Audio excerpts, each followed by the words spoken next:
ମାନେ ଠାକୁରଙ୍କର ମାନେ ମେ ବି ଆଶୀର୍ବାଦ ବିଶ୍ୱାସ କରିବେନି ଆପଣ ଆରଥର ତ ମାନେ ବହୁତ ମାନେ ପ୍ରୋବ୍ଲେମ ଚାଲିଥିଲା ଘର ଫର ହଉଥିଲା ଇଏ ସେ ବିଲକୁଲ ପଢି ନଥିଲି କିନ୍ତୁ ହେଇଗଲା କେମିତି କଣ ଅବଶ୍ୟ ଫାଷ୍ଟ ବର୍ଷ ଟା ବହୁତ ଭଲ ପଢା ହେଇଥିଲା।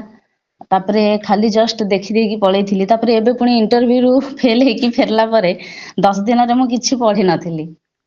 ଯାହା ମନ ଦୁଃଖ ଯେତେ ବୁଝେଇଲେ ବି ନାହିଁ ସାର୍ ମୁଁ ଷ୍ଟ୍ରଙ୍ଗ ଅଛି କାନ୍ଦୁନି କିନ୍ତୁ ମାନେ ବହି ଦେଖିଲେ ତ ମନ ହିଁ ପଡେ ଯେ ମୁଁ ଯାଇକି କୋଉଠୁ ଫେରି ଆସିଲି। ତ ସେଇଟା ମାନେ ଠାକୁରଙ୍କର ହିଁ ଦୟା କେମିତି ମାନେ ହେଇଗଲା ମୁଁ ତ ଭାବୁଥିଲି ମୁଁ ଯଦି ମାନେ ମୋର ଯଦି କେଟେଗୋରୀ ନଥାନ୍ତା ତାହେଲେ ମୁଁ ଏଥର ପ୍ରିଲିମ୍ସ ହିଁ ଦେଇନଥାନ୍ତି ମାନେ ଭଲ ଲାଗୁନଥିଲା ବିଲକୁଲ ପଢିବାକୁ। ତମେ ତ କିନ୍ତୁ SEBC cutoff clear କରିଛ ଏ ବର୍ଷ U R cutoff SEBC cutoff ପାଖାପାଖି କ୍ଲିୟର କରିଛ ଆଜ୍ଞା ପ୍ରିଲିମ୍ ରେ। ଆଉ ବାକି ଯୋଉ ଦିଥର ଯାକ ମୋର ଜେନେରାଲ କଟଅଫ୍ କ୍ଲିୟର ହେଇଥିଲା ମାନେ ପ୍ରିଲିମ୍ସରେ ତ ସେଇଟା ଆପଣଙ୍କ ପାଇଁ